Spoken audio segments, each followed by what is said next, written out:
What up, y'all? Appreciate you showing up, hanging out, listening to my dumb ass. Like and subscribe. So, I'm on the go. Sorry. Don't worry, I'm a good driver. In the comments, someone mentioned that they wanted to get my take on the Tom Warren situation. Now, I generally don't like the gaming media because they are dumb. No, they're not dumb. They're corrupt. They're not corrupt. They are on the take. If that's corruption, could they be kind of corrupt? Well, they're biased, at least. And their biases are perpetuated by, I don't know, maybe some giant corporation is funding basically their operation in a way that if they don't get that funding from said corporation, then they will basically be out of business. Who knows? But Tom Warren from The Verge did something really dumb. Because he had enough clout or whatever kind of notice in the industry that he did not need to do what he did. So what he did, of course, was he leaked footage of Valve's new shooter, Deadlock. And he didn't just leak an image. He didn't just, because there's an NDA. You boot up the game, the user comes up, says, don't share the game. That's the NDA. Hello. Just because he didn't click confirm or go, just because he escaped out of that page, doesn't mean if you play the game, you've seen that page, meaning you are responsible, or you should be responsible enough to adhere to said EULA. He wasn't, because he thought he'd found a loophole, but he didn't. And, Steam and Valve, they banned him from Steam, I guess. And I don't know, I guess that's just a ban off of Steam altogether. But the main thing that's more egregious than him going around the EULA and talking about the game and all that stuff, because the game is in like super duper alpha, like the art assets aren't even on there, and it's not a bunch of stuff. But anyway, he put up like 21 minutes of footage, and I'm like, I know Tom Warren has been in this industry long enough to know that doing that, what he did, was not right. I know that he knows this, so why did he do it? Maybe he felt like he needed a little bump. Maybe he felt like he needed an extra push into the clout, whatever. Maybe he doesn't care about Steam that much, so, whatever. Or maybe he knows that Steam and Microsoft are going to be in bed, so he figured he'd burn some bridges on the way down because he didn't like Microsoft, he don't like Xbox, so he might as well throw Steam up in that pile, right? Who knows? But, I've seen reactions from everybody. Chaos Lounge said some stuff. Who else said some stuff? I don't remember, but they say, it's unprofessional, it's that and the third. It is. But it is the Wild Wild West. And I did see a clip, but I think he was talking to Destin. And he said, I haven't been formally trained as a journalist. But he's just whatever. He's an influencer that writes for The Verge, I would think, right? Yes. Puts up articles.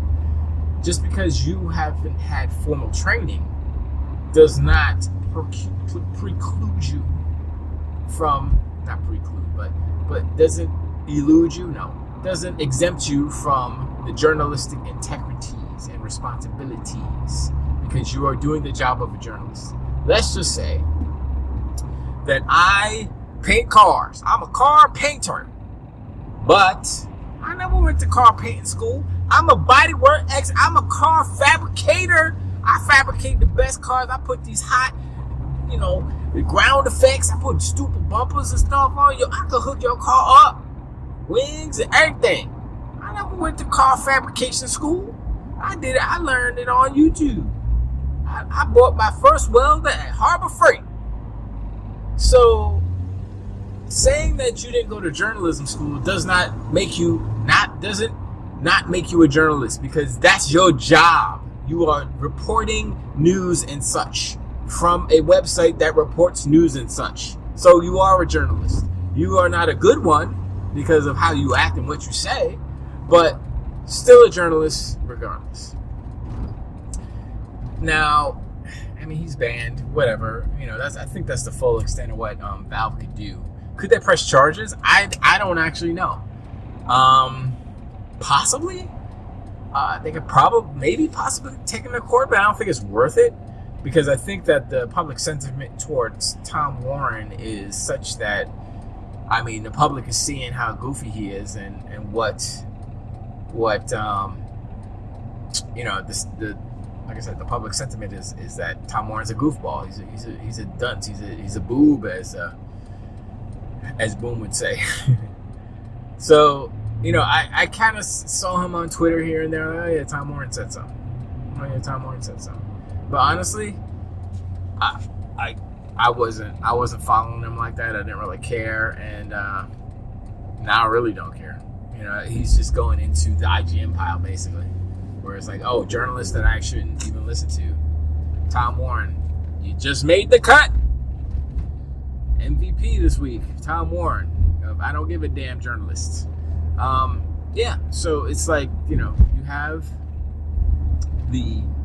that's what Tom Warren does is part of a bigger problem in the games industry.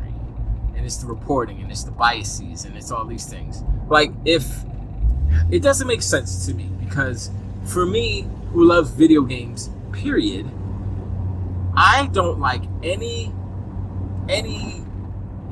particular faction, if you will, or entity potentially doing harm to video games. Now, I'm not talking about that fake harm where they say, oh, Game Pass is harming the industry. Like, no, that's not what it is. But when Tom Warren does hit pieces on Xbox, that doesn't help Xbox, and it doesn't help PlayStation. It harms Xbox, and it does nothing for PlayStation. Does it do stuff for him? Maybe he gets more hits because that's the hotness.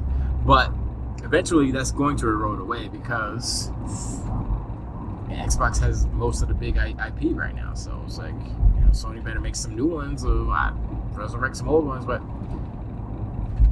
Tom doing that doesn't do anything for the industry. IGN doing the same thing doesn't do anything for the industry. And so, to me, it doesn't make any sense why these people, these companies do this. Why are you talking shite about this, that, and the other when it's not helping the industry as a whole grow? You should be promoting the good stuff to, like, if Xbox has a cool game coming out, cool games coming out for Xbox, let's go, so they can sell, so they'll boom. So here's the thing. Here's a conundrum that's gonna happen, right? So Xbox is playing 29D chess, 69D chess if you're nasty. And they're putting a lot of their games on PlayStation, right? And so the ponies and the donkey unicorns, yeah, Xbox is done, third party publisher, Of course, they're putting older games. Now, some of the games are going to go day and date because they're like Bethesda stuff, like Doom, I guess. But most of them are not. They're delayed a year plus, And so what happens when a really big, juicy game is released from Xbox, an Xbox game, but it's on PlayStation 2? Does Tom Warren say, oh, this is trash because it's an Xbox game? No. Or, maybe he does. Who knows? But it will also harm sales on PlayStation. So Xbox has put these companies and these entities and these publications in a peculiar spot where they can't talk straight about Xbox games because they're on PlayStation as well, and they are helping PlayStation basically.